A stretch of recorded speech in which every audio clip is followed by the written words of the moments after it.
వర్మ గారు, సార్ ఈ betting apps మీద మీ అభిప్రాయం ఏంటి సార్? సార్ సబ్జెక్ట్ మీద నాకు జీరో నాలెడ్జ్ ఉంది. అంటే 24 గంటలు సార్ మీరు మొబైల్ మీద ఎక్కువ ఉంటారు, అంటే అందరం ఉంటున్నాం కాబట్టి ఇప్పుడు. అప్పుడు గతంలో మిమ్మల్ని ఎవరు అడగలేదా దీనికి ప్రమోట్ చేయమని బెట్టింగ్ యాప్స్ని? నో, నన్ను ఇప్పుడు ఎవరు అడగలేదు. అంటే మీరు నా కైండ్ ఆఫ్ నేచర్ అని ఫస్ట్ ఆఫ్ ఆల్ నేను ఏది అడ్వర్టైజ్ చేయలేదు ఇంతవరకు. బెట్టింగ్ యాప్ అని కాదు, నేను నా ట్విట్టర్ని కానీ సోషల్ మీడియాని కానీ అడ్వర్టైజ్మెంట్ చేయడానికి నేను ఎప్పుడు వాడలేదు. ఒకవేళ చేయాలనుకుంటే ఎలాంటి ప్రోడక్ట్ చేస్తారు సార్ మీరు, మిమ్మల్ని వెయిట్ చేయాలనుకుంటే?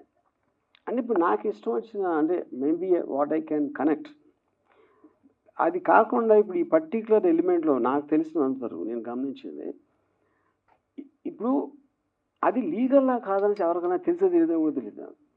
ఇప్పుడు ఫస్ట్ ఆఫ్ ఆల్ ఇప్పుడు ఎవరో సెలబ్రిటీ దగ్గరికి వచ్చి నా బట్టలు ప్రమోట్ చేయండి, లేకపోతే నా సినిమా ట్వీట్ పెట్టండి, లేకపోతే ఏదో ఇలాంటి రకరకాలు అడుగుతారు సెలబ్రిటీని. కానీ సెలబ్రిటీకి ఎలా తెలుస్తుంది అసలు అది కరెక్టా కాదా అని? ఆ నాలెడ్జ్ ఉంది అని ఎలా ప్రీసపోజ్ చేసుకుంటున్నారు? ఇప్పుడు చాలా పెద్ద పెద్ద స్టార్స్ ఇంక్లూడింగ్ అమితాబ్ బచ్చన్ గారు, లేకపోతే నాగార్జున ఏదో కళ్యాణ్ గోల్డ్ చేస్తారు. ఆ గోల్డ్ కరెక్టే కాదు నాలుగేళ్ళు తెలుస్తుంది. So that is a separate this thing. So ఆ క్లారిటీ అనేది even the government are the concern department should give. ఇలా చేస్తే తప్పు అని అది ఎడ్యుకేట్ చేయకుండా గవుక్కున ఒక ఐడియా వచ్చేసి ఎన్ఫోర్స్ చేయటం అనేది కరెక్ట్ కాదని నా ఫీలింగ్. బతికితే చాలా మంది వర్మలా బతకాలని చాలా మంది అనుకుంటారు, అంటే విన్నాం కూడా.